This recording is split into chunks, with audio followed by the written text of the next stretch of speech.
कायनात Fatima, Mohammad Naeem Shaikh, founder cum chief editor of 4NK news.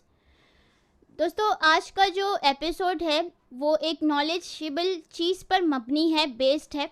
तो मैं आप सभी लोगों से चाहूँगी कि आप स्टार्टिंग टिल द एंड इस एपिसोड को ज़रूर देखें और इस एपिसोड के ज़रिए अपने मालूमात को गैदर करें और उसका अपने लाइफ में इस्तेमाल करें। कैसे हो दोस्तों?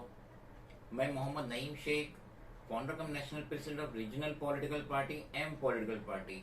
मैं 4NK न्यूज़ के बिहाफ में आपसे मुखातिब हो रहा हूँ और मैं ये बताना चाहता हूँ कि बचपन में मैंने एक मुहावरा सुना था, नाचना आए तो आंगन टेढ़ा।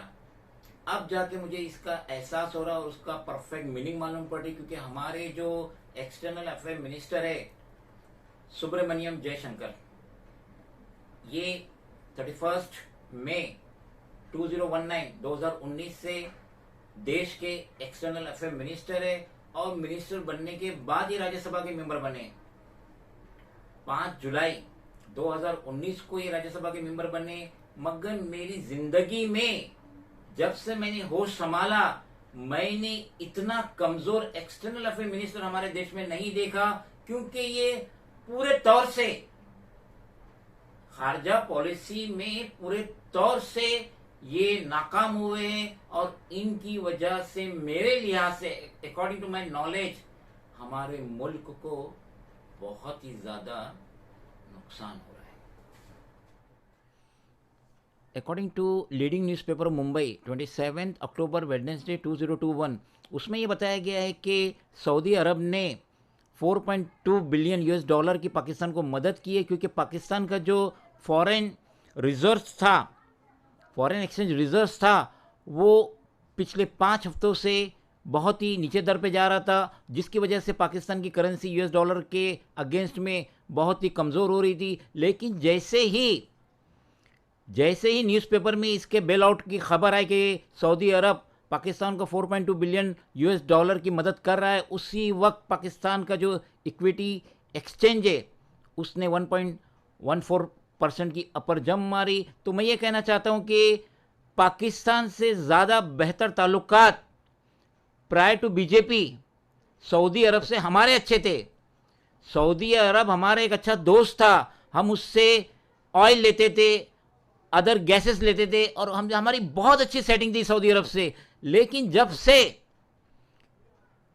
बीजेपी लेड एनडीए हुकूमत का कयाम अमल में आया 2014 से हिंदुस्तान में, और हाल फिलहाल में S Jaishankar external affair minister बने, तो इन्होंने कोई तवज्जो नहीं दी मिडिल ईस्ट में, स्पेशली फॉर सऊदी अरबिया, जिसकी वजह से ये इतना बड़ा बेल आउट जो 4.2 बिलियन यूएस डॉलर का है, जो हमें मिलना चाहिए था, हमारे मुल्क को मिलना चाहिए था, क्योंकि हम पाकिस्तान की बनिस्बत सऊदी अरब से ज़्यादा करीब है, वो सारा का सारा पैसा पाकिस्तान में चला गया। अब उसकी करेंसी भी स्ट्रेंथ होंगी, उसको बेल आउट भी मिला है, उसका जो फॉरेन एक्सचेंज रिजर्व वो भी बेहतर होगा। तो मैं ये कहना चाहता हूँ, जो मैंने बिगिनिंग में कहा, नाचना है तो आंगन टेढ़ा, जब हम इस काबिल ही नहीं है कि हम एक्सटर्नल अफेयर मिनिस्ट्री को संभाल सकते हैं, दूसरे मुल्कों से करीबी ताल्लुकात बना सकते हैं, जो हम बनाने में कतई कामयाब नहीं हुए, इस वजह से इतना बड़ा बेल आउट जो हमारे मुल्क में आना चाहिए था, 4.2 billion US dollar, it is not a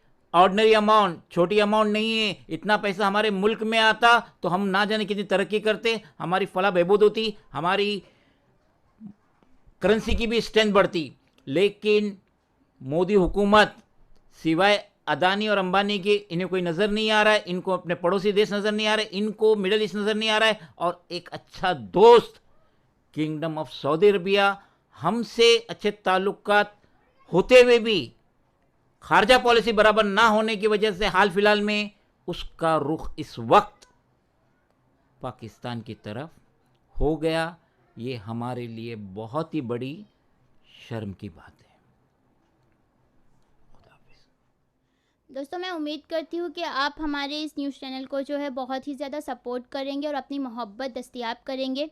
मैं चाहूँगी कि अगर आपको ये एपिसोड पसंद आया है तो आप इसे लाइक करें, शेयर करें, कमेंट करें, सब्सक्राइब करें and last but not the least bell icon press करना बिल्कुल भी ना भूलें।